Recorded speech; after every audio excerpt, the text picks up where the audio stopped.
Hello and welcome to today's onboarding session for Essential Digital Skills Qualification. If you haven't already done so, please pop something into the question box to let me know you can hear me okay. You'll find this at the bottom of the webinar control panel at the right-hand side of your screen. We encourage questions, so please add them to the question box, and no question is a silly question. And if I'm not able to answer them today, I will follow them up with NCFE colleagues. You'll also find a copy of today's slides in the Material tab of the webinar's control panel.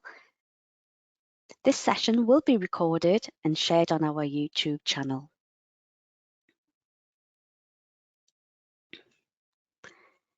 You'll see the agenda on the screen now, showing what we're going to cover in this session.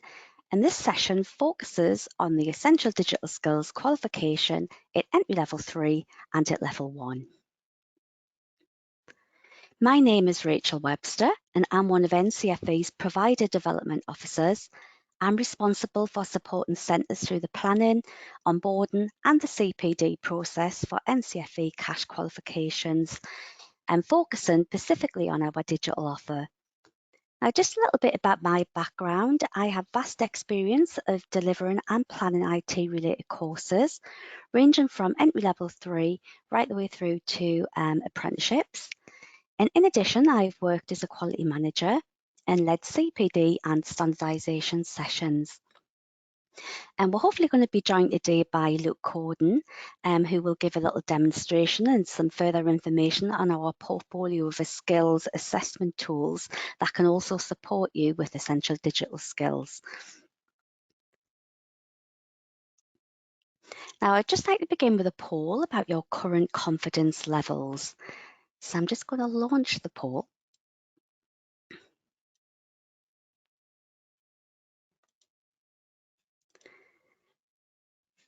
So on a scale of 1 to 10, 1 being low and 10 being high, how would you rate your current confidence level regarding your knowledge and understanding of the Essential Digital Skills Qualification?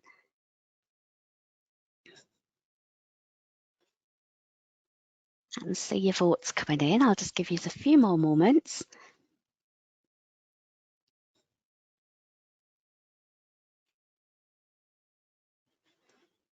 And it looks like we've got them all in, and we have got a 50-50 split. So we've got 50% at 7 to 8, and then another 50% at 5 to 6. So I do hope you get something out of today's session.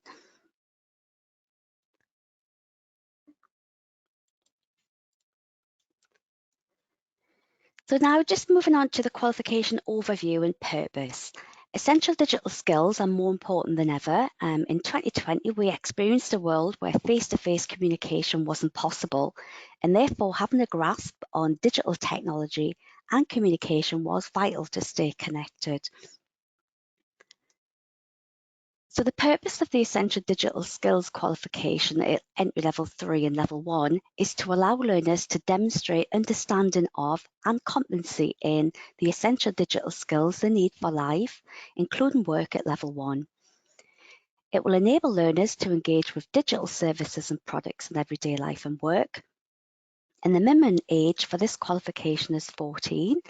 Learners who achieve the Entry Level 3 qualification could progress to the Level 1, and learners who achieve at Level 1 can progress to a suitable Level 2 qualification. Centres are responsible for ensuring that this qualification is appropriate for the age and ability of the learners. They need to make sure that the learners can fulfil the requirements of the learning outcomes and comply with the relevant literacy, numeracy, and health and safety aspects of the qualification. Now, if we look at the statistics on the screen and reflect on the past couple of years with almost all interaction taking place online, we can begin to understand the urgent need to reach the 22% of the adult population who are without the digital skills they need for everyday life. And further statistics can determine whether your centre decides to offer this essential digital skills qualification. An estimated 9 million people, that's 16%, are unable to use the internet or their devices without assistance.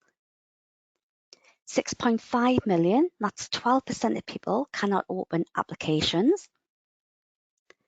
2/3, that's 66% of those online have not used the internet or digital apps and tools to manage their health. 27% of those in full-time education are concerned their digital skills are not good enough. And 20% of the UK workforce do not believe their digital skills are good enough. So adequate digital skills can have an impact upon social mobility. So there's a good reason for your learners to want to achieve this qualification, either for their CV or to improve their personal lives, both financially and in opening up new avenues for their social lives. People who are less digitally engaged will spend an average £348 per year on household bills. 4 in 10 benefit claimants have very low digital engagement.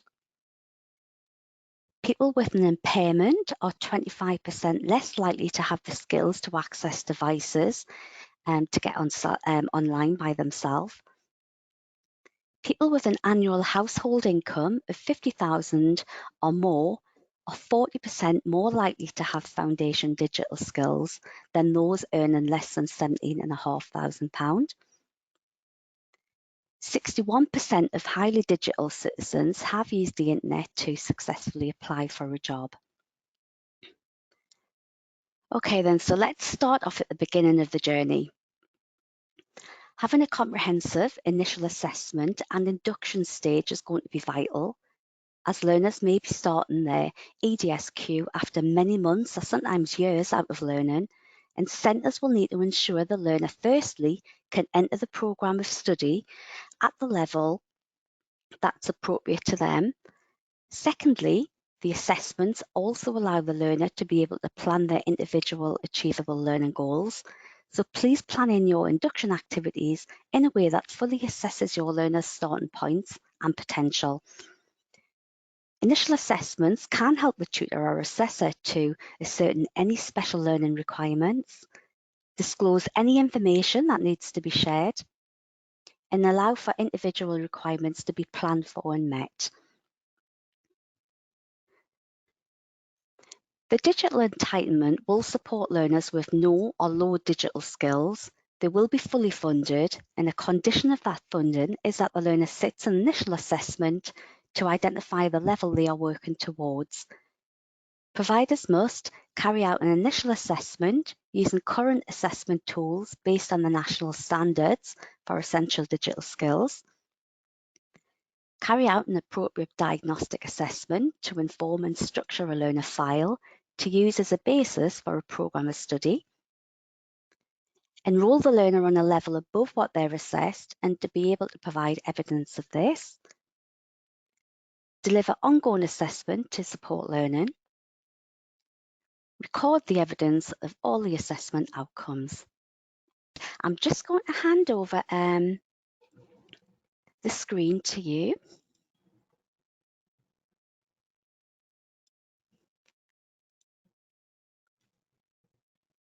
Fantastic, thank you very much for that. So everyone should be able to see my screen now. And what I'm going to show you today is the NCFE skills assessment platform, because on there we have developed an initial assessment specifically for EDS. It covers all of the fundamentals that your learners are going to need to know, and also provides you with all of the reporting tools necessary to identify that learner's initial level and be able to upskill them, all by the use of this platform. So first of all, I'm going to take you through the learner view, exactly what your learner sees while they're working through, just to show you how easy that is, and then we'll flip over to the tutor side of things so we can look at those reporting features, being able to identify a learner's starting level and where we can potentially take them, either with the use of this platform or some of the other resources that NCFE have available. So initially what we can see is the login portal. Like everything online, you've got your username and password to access that. That's the same for your learners as well as the staff within your organisation. So once they put those details in there, they will then be met with a screen that looks very similar to this. Very minimal from the learner's perspective. They have one tab in the middle of their homepage, which is Start initial assessment. All they have to do is click onto that to begin working through. But before we go there, there are some additional features about the platform which make it accessible to every single learner. If we go into this help section and open up accessibility, you'll see we integrate with a company called ReciteMe, so you can have the platform read out to you from an auditory perspective. You can make the text size larger or smaller, even use the easy reading features that we have available. There's a color wheel there to change the display of the platform to best suit your style of learning. I know that one works really well, perhaps with individuals that are colorblind or that have dyslexia. It may soothe any initial anxieties about the platform, and also just put it in a display that works best for them. So just clicking out of that, if I go in now to start my assessment, all I'm going to have to do is click that one tab and watch this video that is about to play. So this is a very short video. It just explains to the learner what it is they're about to do, lets them know the process that the assessment follows and then what comes after that assessment. And then straight away, we're dropped right into the assessment and we're working through those questions. So the main content of the question is always going to be in the middle of your page. In the bottom left and bottom right corner, there is navigation features for the learner to go backwards and forwards through the assessment. And if they really don't know an answer, they are able to click don't know. It will move them on to the next question. That will reflect a 0% within their results. But for you as a tutor, being able to see that the learner really didn't understand that is great, because we can then identify that that is a weak area in the learner's knowledge, assign a resource appropriate to the level they're working at, and be able to upskill them as effective as possibly. So also then in the top left corner, we have some additional accessibility features. Again, that autoplay audio, the easy reading feature coming back into play. We've got some themes to support dyslexia and again, color blindness within there. So clicking that will change to a preset color scheme that's going to support that individual. But if that doesn't quite work for the learner, they can completely change the background and every component of the assessment screen to best suit their style of learning. So as you can see, using them will do that. And then when they press save assessment and exit, that will then hold for every single question moving forward. No need to do it every time they click the arrow in the bottom right corner. Now, the learner will work through the assessment, and when they get to the end, they'll be able to see their results, as will you as the tutor. And the next component for a learner is what's called an ISP. So that is an individual skills plan, and that will be assigned the appropriate topics at the appropriate level in order to upskill this learner as an individual. The way the assessment works is, if the learner is working at level 1 and they're getting a lot of questions wrong in a row, it's going to move them down to entry level 3 to see if that's a more appropriate level. If they move on to the next topic and they're absolutely smashing entry level 3, it's going to bump them up to level 1.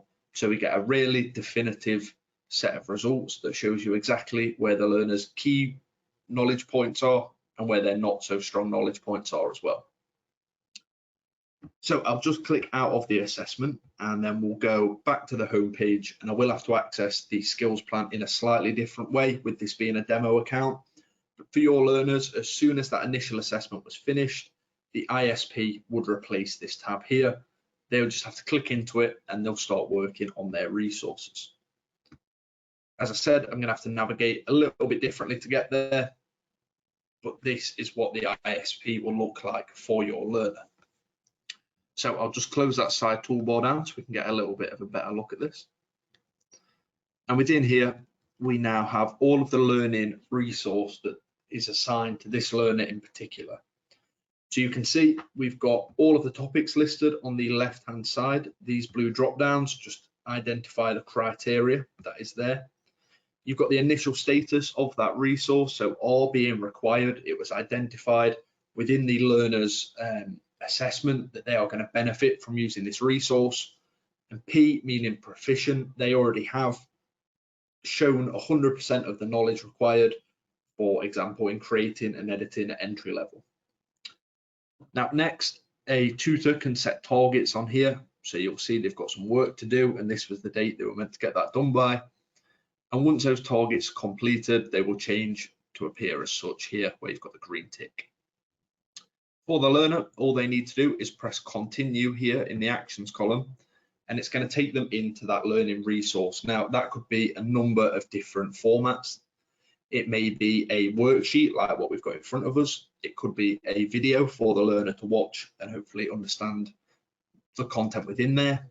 It could be a couple of practice questions, but each resource will finish up with what's called a summative test. Now, the learner needs to get 70% or above in that summative test in order for it to mark off as complete, for them to evidence that they have learned something whilst using that resource.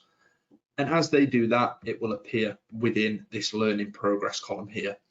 So you can see originally communication was at 0%. The learner has progressed 100% by working through those resources and gaining that knowledge there. And from the learner's perspective, all of this happens automatically. You can see there's a lot more content on this ISP. But yeah, as I mentioned, from the learner's point of view, they don't actually have to do anything other than log on, click that first tab, work through the assessment, and then click the next tab, which would be the skills plan. You do have the option to use one or the other. You don't have to use both whatsoever. Moving on from that, then we have the tutor side of things, which is a little bit more in depth than the learner side.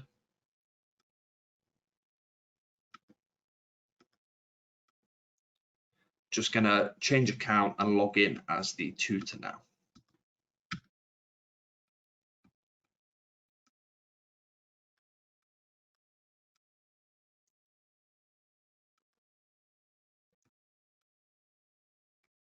Fantastic. So from the tutor's perspective, your platform is displayed a little bit differently. Fundamentally, on your homepage, you've got a couple more tabs. You've still got the essential digital skills tab because that is the subject that you are supporting. But within here, you can view all of the resources that are available at entry level or at level 1. You've also got a quality dashboard, which is one of our reporting features. But primarily, as a tutor, you're going to want to look at those individual learners, make sure the progress is showing on their account. And the way to do that is to access the administration tab on your side toolbar. Now, this is something that a learner doesn't have access to because this allows you to see multiple accounts on the site. If we go into admin dashboard, we're presented with the users section, and within there, we have a list of students for teacher. So within that is all of the learners that are going to be relevant to us as the tutor. If I click in, it's going to show me those individuals, their account details, and also allow me to view their accounts. So if I find the account that I was just on, I can see all of their information, when they last accessed the platform, and click View User to take me to their profile. Within their profile, I can see that information again. I've got a couple of tabs that we'll come back to in a moment, but primarily we're going to focus on essential digital skills and go across to actions and into results. Now, within this results page, you will be able to see any attempts that have been provided to this learner. So you can see, for example, this individual has done more than one assessment attempt. That is part of the platform. If you want to keep reassessing your learners to track the progress that they're making, you are more than welcome to do so. Nice and simple, just press add attempt, and that will then jump onto the learner's account. If I now go into the results button here, it's going to show me that result from the learner. And at the top, I've got the date and time of when the learner did this, how long it took them to do the assessment. Again, all their details, and I have the functionality here to print that, or alternatively, save it as a PDF document to my device. Scrolling down then, you get the actual result. We can see overall, this learner is working towards entry level. If we go down a little bit further, we can see all of the topics that go together to build up EDS. And we can see they were originally working at foundation. As I said, the platform will move up and down depending on their ability. So we go from foundation up to level 1, back down to foundation, and then we've got 2 more at level 1, making entry level and overall working towards level initially, but potentially definitely working towards level 1 for this individual, with them already showing that competency at a higher level. Now, the purpose behind reassessing the learner all falls within this compare column here. If I tick this box and I tick this box, it's going to open up a brand new page for me. Hopefully you can all see, but this has side by side the 2 assessment attempts that the learner has done. And I get to see that same comprehensive result with the spiky profile.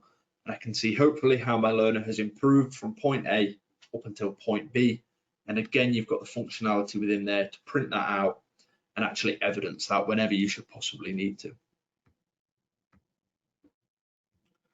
Fantastic. So the final responsibility of a tutor that I'm going to show you today is behind this ISP tab here. So again, that's the individual skills plan. And I'm just going to mention that we can actually do a little bit of manipulation within here. Probably not the best word, but you are able to change this to help your learner and support them through their learning journey. So if we were to go into open topic, we wouldn't be able to complete the resource on the learner's behalf, unfortunately. It would just show us from a bird's eye view perspective what it is the learner is going to be presented with. If I go over to targets, however, this is where I can actually make something happen. So I'm going to press the green plus button above targets. I'm going to set my learner off with some work to do. I could perhaps provide some additional details within there, but it's not a mandatory requirement. And then I'm going to set this target and give it a start date of today and a target date of the end of the month.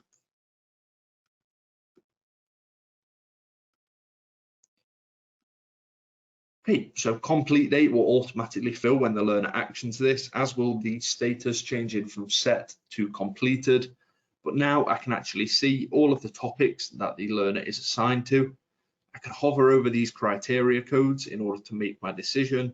And then just using the tick box feature, I can select that target to be linked to a particular topic. And now when I go back on the skills plan, that will be evident within there. Okay, so we've got a new target appearing on the ISP. Next up, what I can do is actually assign additional content. So if I've identified this learner is safe and responsible online up until an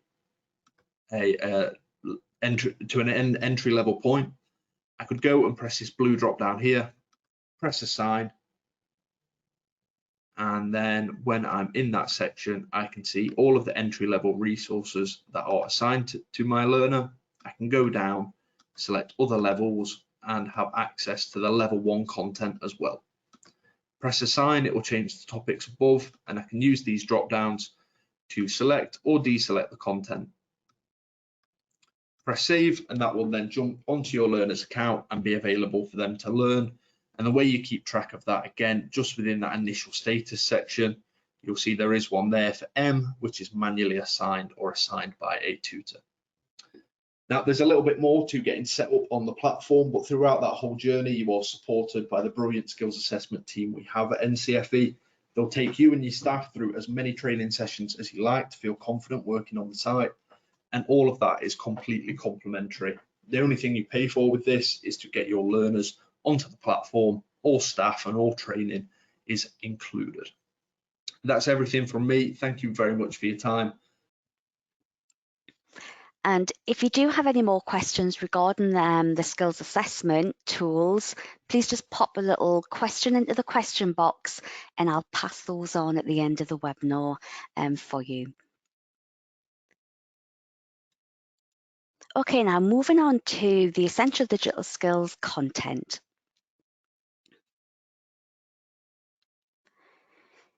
So the EDSQ at entry level 3 is designed for adults with little or no prior experience of using digital devices or the internet. At level 1, the qualification is for adults with some experience of using digital devices and the internet, but lacking secure basic digital skills. It may also be required that the tutor or assessor or the observer may have to carry out an observation during the live controlled assessment. Both the qualifications are assessed by an online multiple choice question paper and a task-based assessment. And there will be some tasks that need to be observed, such as sending a text message or creating a social media post, as these are difficult to assess during the assessment. Centres are responsible for ensuring that the qualification is appropriate for the age and ability of the learners, and they need to make sure that the learners can fulfil the requirements of the learning outcomes and comply with the relevant literacy and numeracy aspects of the qualification. Now, this document comes from the Department of Education and contains the standards for the Essential Digital Skills Qualifications and contains detailed information on what each standard means, and it's useful to refer to this alongside the qualification specification that you will find on QualHub. Now, there are 5 sections that make up the Essential Digital Skills Qualification: being safe and responsible online, and using devices and handling information may be best to be planned in at the start of your delivery for learners at entry level 3. And it may also be useful to cover the communication section before making any online transactions, as learners may need to have an email address set up before they're able to carry on with any transactions online.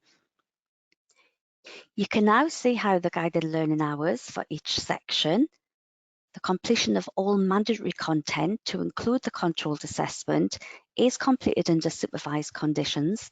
Therefore, the guided learning hours and the qualification time are identical. And to make the cross-referencing the assessment and the quality assurance a little bit easier, we've used a sequential numbering system for each section of the content. The learning outcomes for being safe and responsible online are listed on this slide, and you'll also find them in the qualification specification in the materials section on QualHub, which we will cover a little bit later on. Now, this slide's useful to compare the differences between the levels. So, for instance, at entry level, learners need to have an awareness of online risks and threats, and to be able to use simple methods to protect the device from online risks and threats. And at level 1, learners need to be able to protect devices and data from online threats and risks. At level 1, learners need to be able to back up data and use a cloud provider and use appropriate language and behaviour, whereas at entry level, that's not covered. So using devices and handling information covers content such as using devices, finding and evaluating information, managing and storing information, identifying and solving technical problems. And we can see how the content differs between the levels, with learners needing to understand hierarchy and tagging for efficient information retrieval at level 1, whereas at entry level 3, learners only need to be able to open and read files and have an appropriate naming convention. Creating and editing section covers creating and editing documents, digital media, and processing numerical data. Now, there's more detail on the content of this section in our recorded session that we'll provide a link to towards the end. The online communication section covers all forms of online communication, sharing information online, and also covers digital footprint and how learners can take steps to manage their online identity. The digital transactions section covers using online services and buying securely online. At level 1, learners need to be able to make comparisons and to be able to manage account settings, whereas at entry level 3, learners only need to be able to make a purchase and submit a form while complying with verification checks. Right, we'll have a little look at the assessment structure now. The assessment consists of 2 components. So you've got section A, which is the knowledge section, and section B, which will be the skills. You can see the percentage weighting for entry level 3 and level 1 for section A, the knowledge section. Now, the assessment is the process of measuring a learner's skill, knowledge, and understanding against the standards set in the qualification. And this qualification is externally set, internally marked, and externally quality assured. You can now see the approximate percentage weighting for entry level 3 and level 1 for section B, the skills section. And completing both section A and section B will give 1 mark for the assessment. reporting either a pass or a fail. So it's similar to functional skills qualifications, where a learner must take the whole paper again if they do not pass, rather than being able to carry over 1 mark from one section, such as a multiple choice section, to another paper. Learners will be entitled to unlimited resets. However, they'll not be permitted to resit the same assessment. So if a learner has attempted all our live papers, they'll not be able to reset until a new version becomes available. If a learner requires a reset, they'll need to stick both sections of the assessment, so that would be section A and section B. And if a learner does not achieve their assessment, they should have 2 weeks of teaching and learning before resetting the assessment. And all assessments must be internally quality assessed and submitted to EQA, which triggers the EQA process. And all the results need to be checked and banked by your EQA. And for any failed results, you can contact your EQA and they can bank the failed result to allow the centre to make a new booking. Centres can, however, apply for direct claim status. So for both entry level 3 and level 1, there is an online multiple choice questions for section A, followed by a skills task for section B. At entry level 3, there are a maximum of 13 marks available for the multiple choice section, and for level 1, there are 17 marks available. For section B, the task-based paper, there are 28 marks available at entry level 3 and 42 marks at level 1.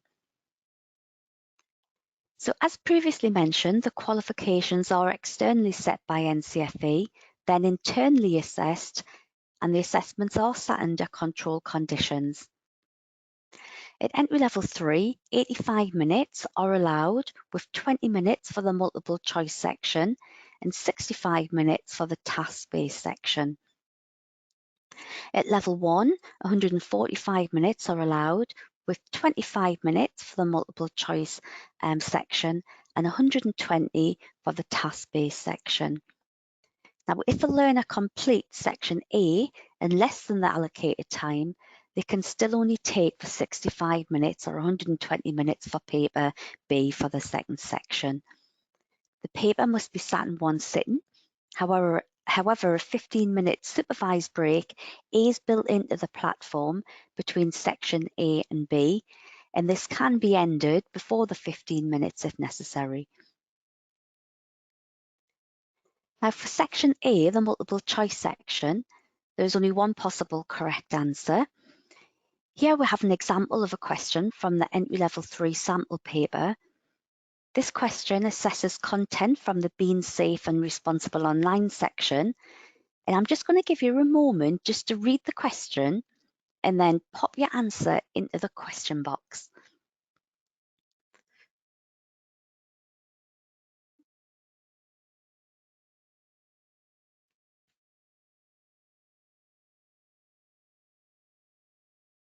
And see answers coming through. I'll just give it another moment.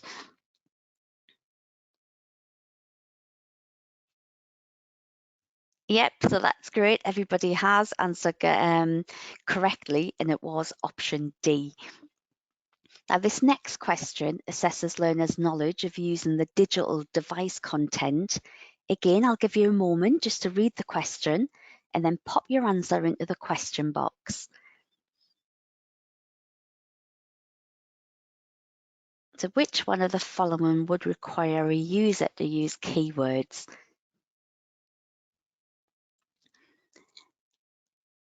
So your answer's coming through. I'll just give another moment. And of course, the answer is D, to search for a website. So well done. Now, this is an example of the multiple choice question at level 1 from the transaction digital section.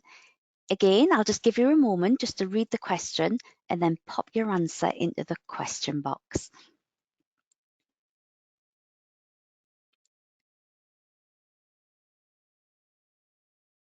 Some of you can answer really quickly. Perfect, the answer is B, so well done everybody who got that right. This next question relates to digital communication.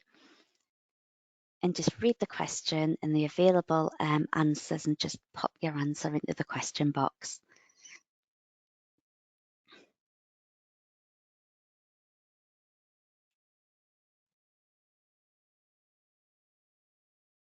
Thank you for all your answers. And the answer is, of course, D. You might like to use questions like this as part of your delivery with learners, stating why the other three options wouldn't be appropriate. For section B, this is an example of an entry level 3 task that would be set to assess learners' ability to use online digital communication.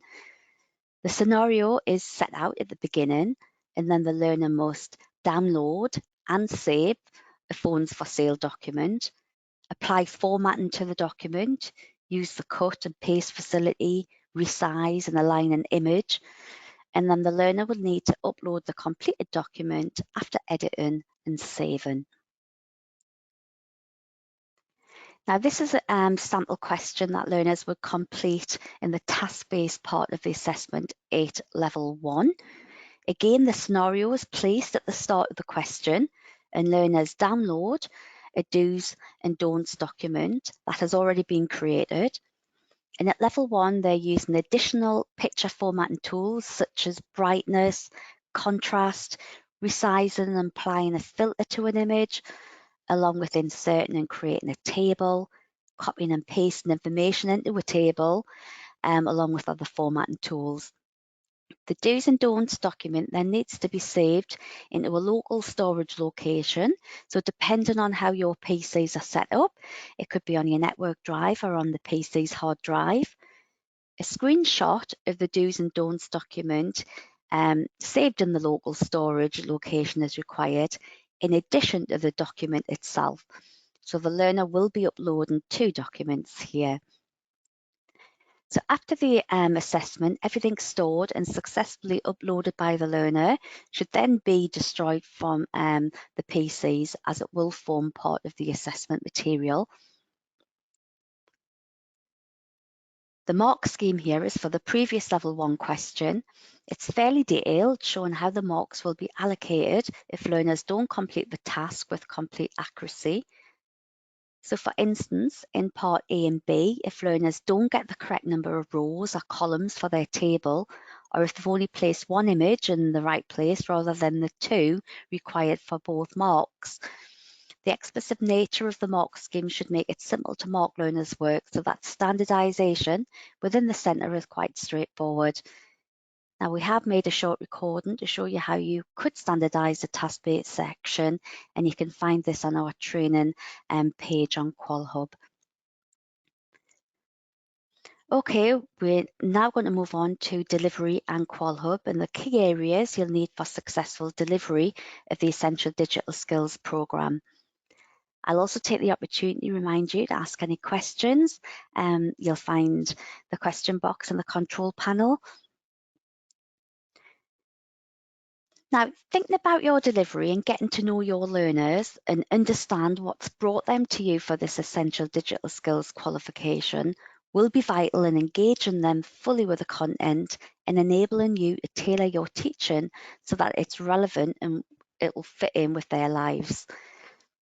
So if you've already got learners registered for the Essential Digital Skills, can you just pop into the question box any information you already know about them? This could be in terms of the demographics, it could be the age, any learning difficulties, any obstacles to engagement. And I'll just give you a few moments just to put your answers in.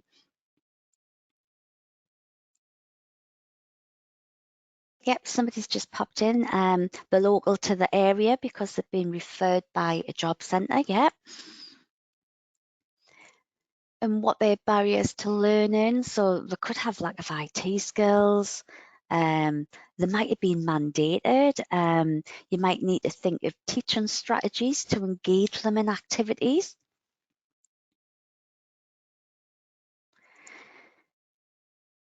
Somebody's just mentioned a mixed age range. Yep, so it's going to be vitally important part of your planning to keep all the group engaged, especially if you've got younger members of the group and they might seem to be a little bit more knowledgeable in certain sections than others. So keeping them engaged is going to be quite important. Somebody's popped in looking to go into the workplace. Yep, so it might be embedding other sort of important criteria alongside your learning to get them prepared for interview or applying for a job.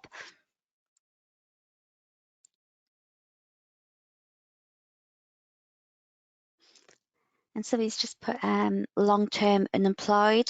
Yes, and the barriers that could bring, it could be personal to them, that they mightn't feel confident or competent.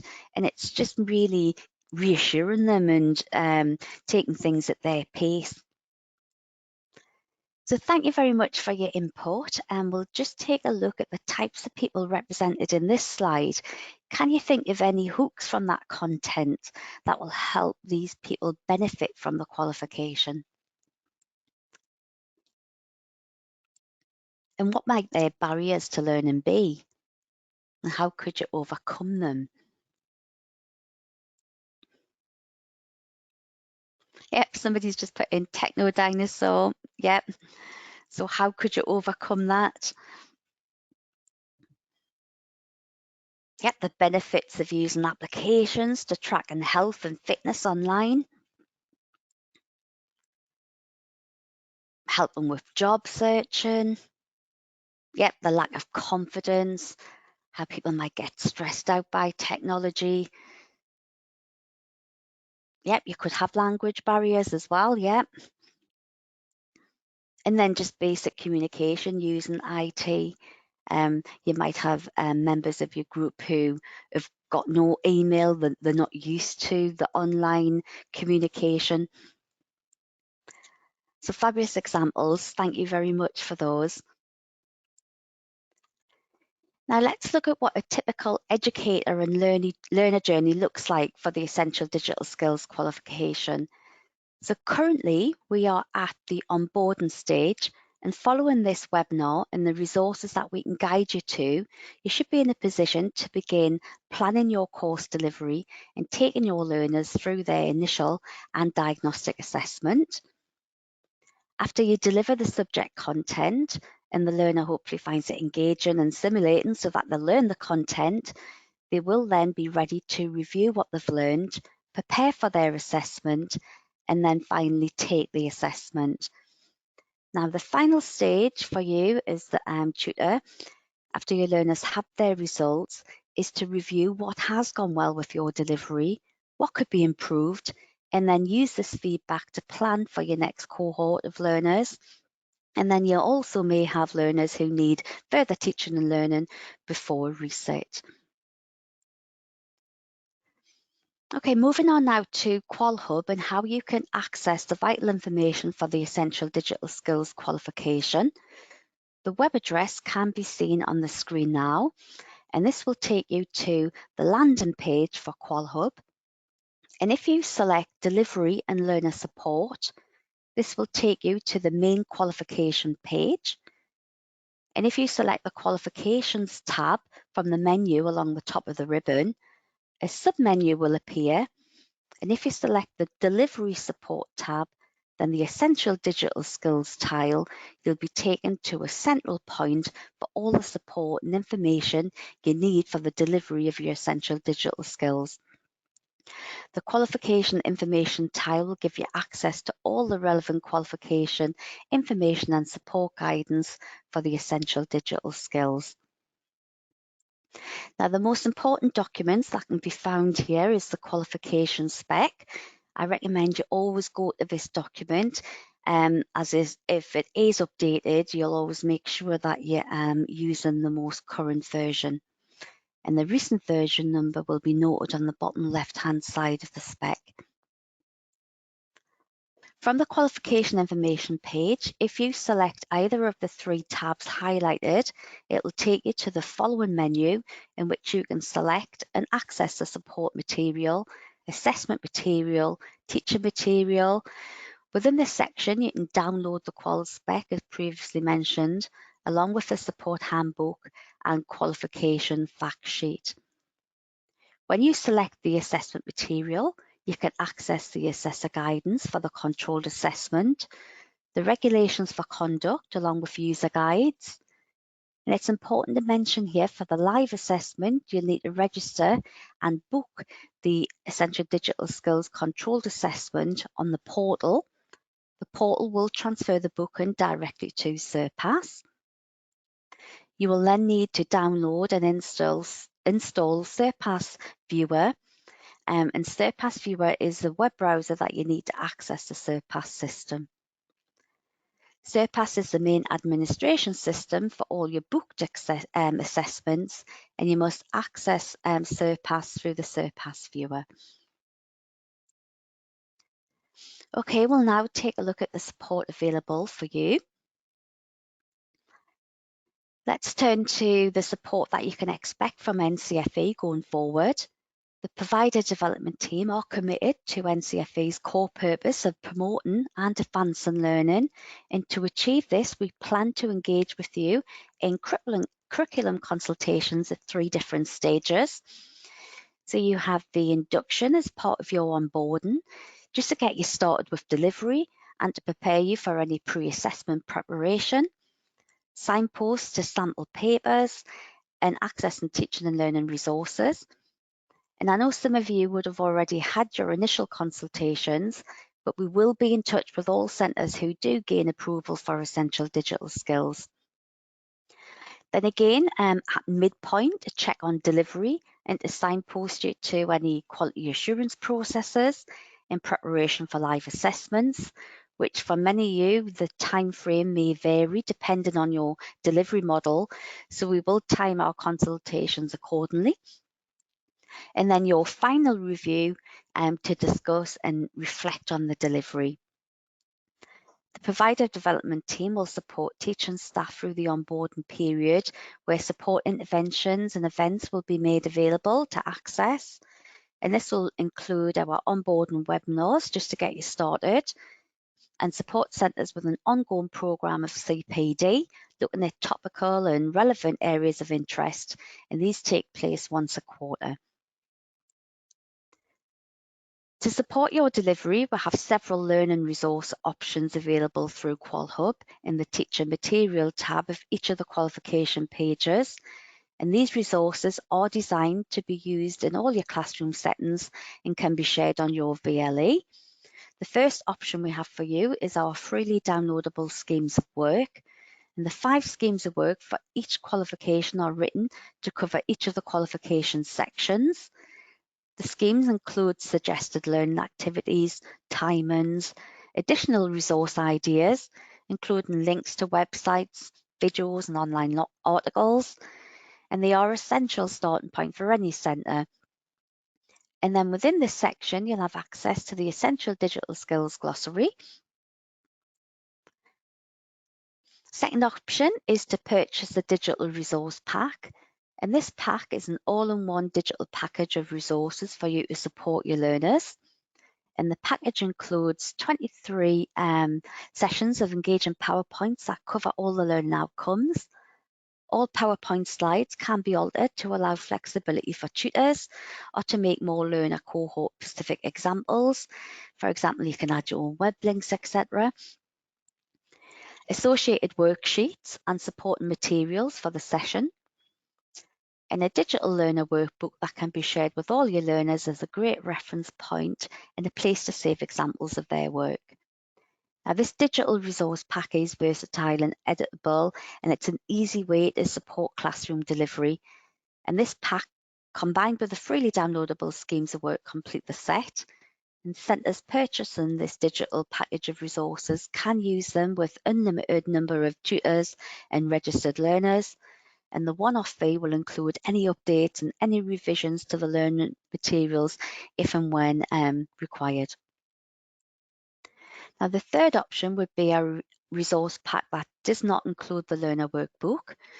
The pack contains the 23 PowerPoints, worksheets where relevant, spreadsheets and images to support in classroom delivery. Again, you're free to change the order of the PowerPoints to suit your learners' requirements.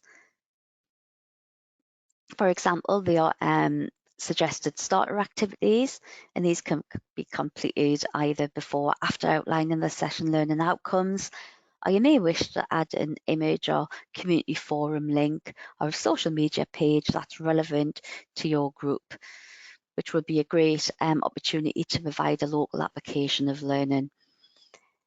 Now, a sample pack is available to download for either of the resource pack options, which is a good opportunity for you to review prior to purchasing. And you can do this on the checkout page of the purchase page before your actual purchase. You'll have a little key, a little button where you can download a sample. And finally, our learning resource offer is to have the learner workbooks printed for you. And this could just be on-demand printing. And the learner workbooks complement the resource pack by providing a comprehensive overview of the qualification. The workbooks contain clear and engaging directions for learners to refer to later, as well as practice activities to help them recap and recall learning. I'll provide the link to QualHub at the end of today's webinar, and the content team welcome any suggestions that you would like to see in future resources.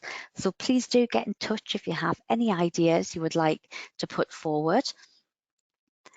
I'm just going to check to see if any questions have come in regarding the resources before we move on.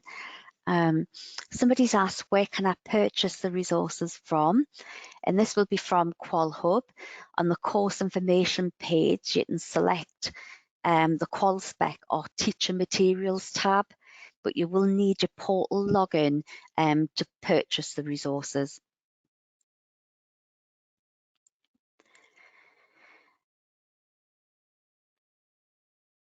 And how much are the printed digital workbooks? At the moment, they're currently £12 per learner for a workbook to be printed.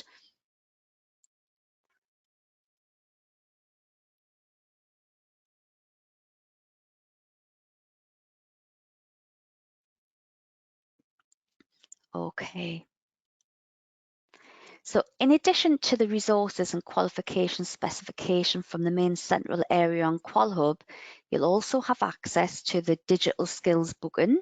This will give you access to any important updates that's taking place with regards to booking and assessment, access to the sample assessment material, access to booking on CPD training and events for essential digital skills, tutor and IQA support in which you can access guidance and support webinars, and finally more information on our skills assessment tools. I would just like to inform you about how we're making a difference on the low English, maths and digital skills in the UK. The virtual events are free and available for all teachers, tutors, talent coaches looking to improve upon or share their delivery skills in either of these areas. So if you are struggling to effectively deliver these essential everyday skills, or maybe you want to share something that's worked for you throughout your delivery, please register your interest and somebody will be in touch with further details. And what I'll do is I'll just pop the link into the chat now so you've got it.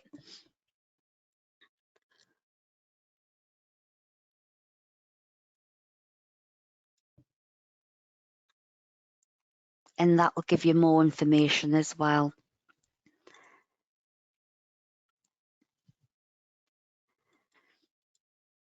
Okay, I'm now going to launch our final poll before moving on to any additional questions that have come through.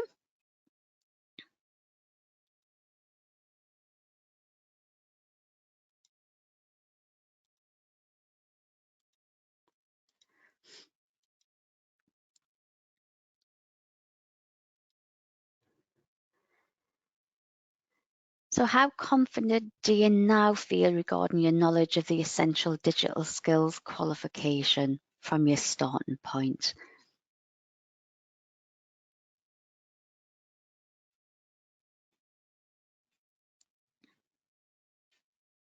Okay, I've got all the votes in.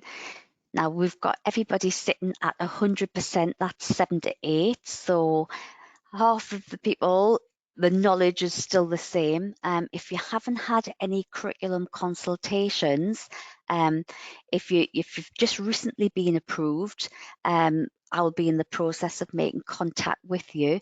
Or please do contact myself if you would like me to go into anything in more detail, just to get your knowledge a little bit further up.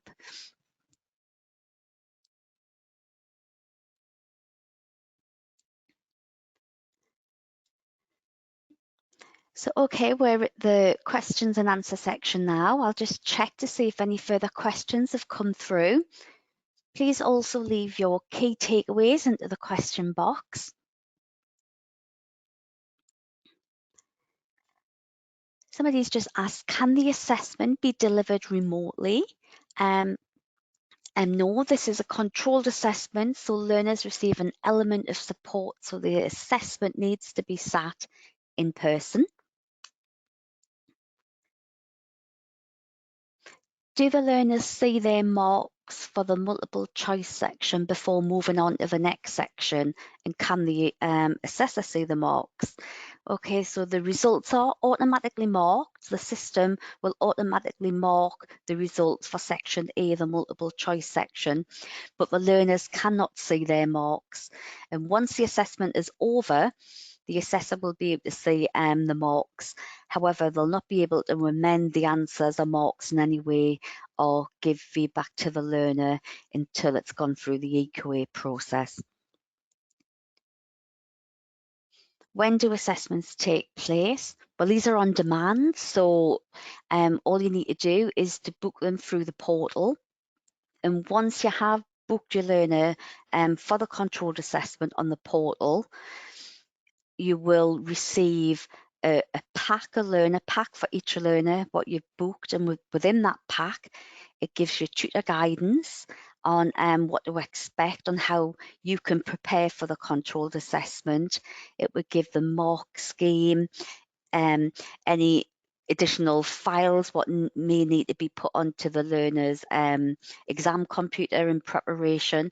So it's important that you give yourself enough time to read the guidance, what does come with the pack. Somebody's just asked, how do we access the user portal that was shown in the beginning? So the user portal, there's normally one person in your centre, and it's normally the exams, the people who sort of in charge of your exams will have one portal login. If that's something your centre hasn't got, please contact our customer support team, who will be able to provide guidance to you and sort that out for you.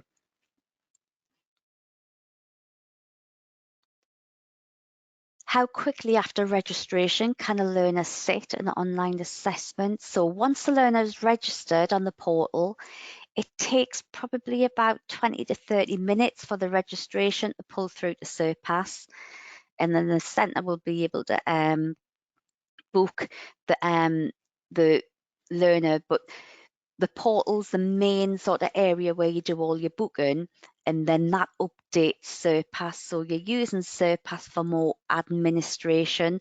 So once the learner's sat the exam, all their work, what they upload in the assessment, will be available after the assessment to the designated people set up on Surpass within your centre.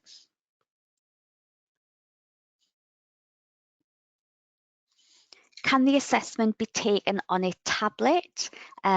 We do not recommend that any assessments to be taken on a tablet. All the assessments should be taken on a PC.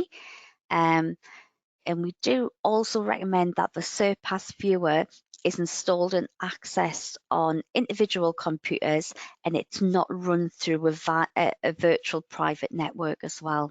So please do check to make sure a Surpass viewer is not restricted on your network.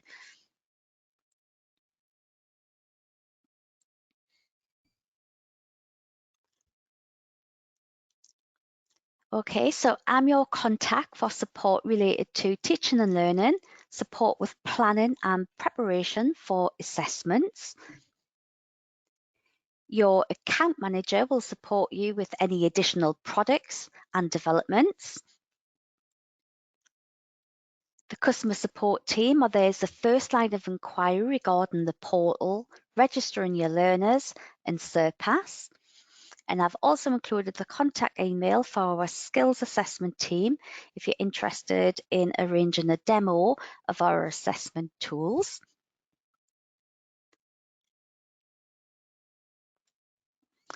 We've reached the end of today's session. Many thanks for attending and participating. Please visit our Essential Digital Skills training and event page so you can register for CPD sessions. Now this will be updated at the end of the month. Please do complete our evaluation form as you log out. We really do rely on your feedback and ideas to inform and improve our CPD activities. And all I can say is take care, goodbye, and I do look forward to working with you in the future. Thank you.